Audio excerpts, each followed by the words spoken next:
Hello ratbags, it's Jade with another grounded update. As I maybe predicted in my shed guide, they've finally updated to add some more infected spiders across the yard in the latest addition to the PTB. When is the big update coming? That's what everyone keeps asking on these videos. Obviously, we still don't actually know. We are surmising that it's going to be at some point next week, but there's no actual guarantee of that. They normally give around a week's notice, and they've normally got something revealed or big going on at the same time, where we know that we're going to get a trailer or something announcing it too.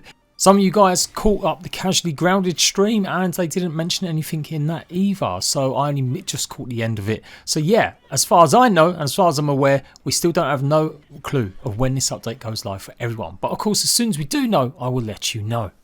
Till then, enjoy the newest changes, a small one but some vital ones, especially to do with the Coaltana. Oh, and PS, tomorrow, look out for a special spoiler video where I reveal another boss, and it's not the Mantis. If the Coaltana wasn't cool enough before, it's just got even cooler as it now acts as a light source so you can see as you're going through the dark. Yeah, it's a bit mad, it's a bit bright, but it does the job just about. Certainly a little bit better than maybe other stuff. The Coaltana blade will now emit a light. Apparently there was an issue with the hanging lanterns or sconces basically not working or keeping the custom lights that you set, so that should all be working now if you go ahead and change them every time you reload your game. There's a brand new button added to the oven, the spinning wheel and the grinder that lets you take all in one go.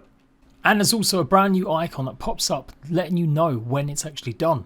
No more having to guess whether or not you've cooked something. Simply go over to it, hold the X button and you'll gather everything that's inside super quick and easy. Obviously you still need to make sure you've got room. The devs have listened. For some reason they made it that you couldn't walk on walls. But they've changed it back so now we can go ahead and be parkour ninjas. This was only put in as part of the PTB a couple of updates ago, but obviously it seemed like it was pretty unpopular. So now you can go ahead and climb. Bounce webs are no longer going to rotate with the player during placement.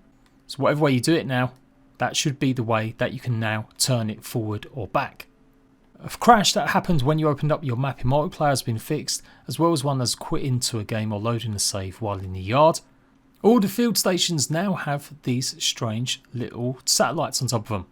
Obviously it makes sense since you're able to scan the yard, so just a little visual extra. And ever so slightly annoying, I've literally just published my guide to the shed and deck area and I hadn't checked the update patch notes.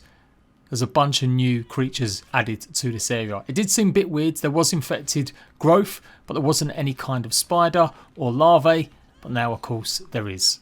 And of course there is now an infected wolf spider, the second one that will spawn underneath the decking. Then a few final things, pupas that have been knocked down will now despawn after a few bits of time. You no longer get dust mites getting stuck under the floor mat, that seems to have been fixed definitely for sure. Photo models in a data page in the places category are no longer blurry. They've added some more VFX on the roly-poly attacks and something to do with Splinter World item added. I can't really see what that is, I have no idea what it is, if it's a place, if it's location, if it's some sort of little mini Easter egg. So yeah, I'll have to dig around. I did have a good fly around but I couldn't find anything that I thought was relevant. Unless they've just updated the models for the splinters so they actually look a bit different when you actually get them for the first time after you've harvested them.